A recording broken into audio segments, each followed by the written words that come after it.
if Mr. Lota is so often in disagreement with Republicans, it's interesting that he went to the Tea Party on Staten Island and appealed to them to support him, told the Tea Party members on Staten Island that their values were very close to his. It's interesting that, like the Tea Party members of the Congress, he wants to delay Obamacare for a year. You know, when you listen carefully, you'll see that Mr. Lota is a mainstream Republican.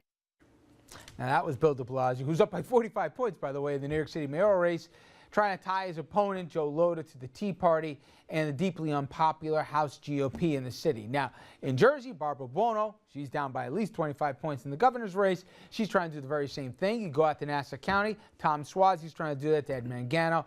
And so is Democratic challenger Noam Bramson in Westchester County. This is an ad out today. Take a look. Not the smile that counts, it's the record behind it. Rob Astorino wants the government to ban abortion and vetoed a law protecting women entering health centers. He ended a 10-year ban on gun shows here in Westchester, making it easier for criminals to buy guns. Rob Astorino shut down child care and health services, even opposes gay marriage. He calls these issues nonsense.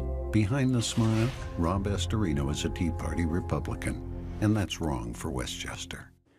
Tea Party, dirty words. I think there's one or two issues in all of that that the county executive actually has control over: the gun show and the funding. And the gun show, which has background checks. And you're obviously associated with the Astorino campaign.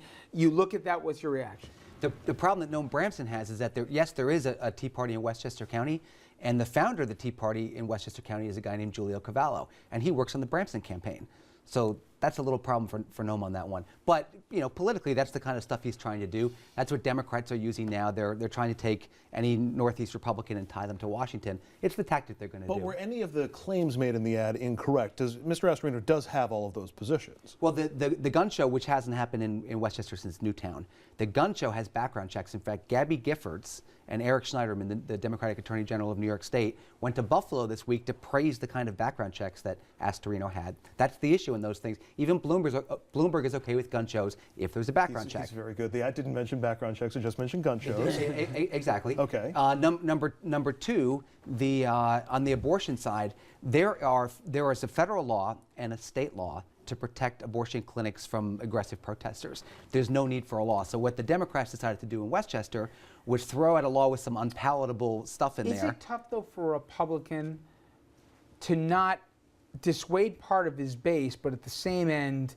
distance himself from the Tea Party? It was painful watching Joe Lota try and do that in the mayoral debate here, where he kept saying he wasn't the Tea Party. It came off as defensive.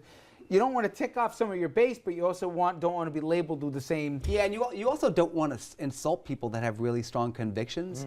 But I mean, the Tea Party, whatever it is, I mean, it's an amorphous blob. It's, you know, that's been around for 3.5, 4 years at this point. These are Republicans that have been around for 30, for a long, long time. Talking about Republicans, Joe Lota, who he mentions trailing. When we come back, I'm going to show you his ad, and we're going to talk about this as well.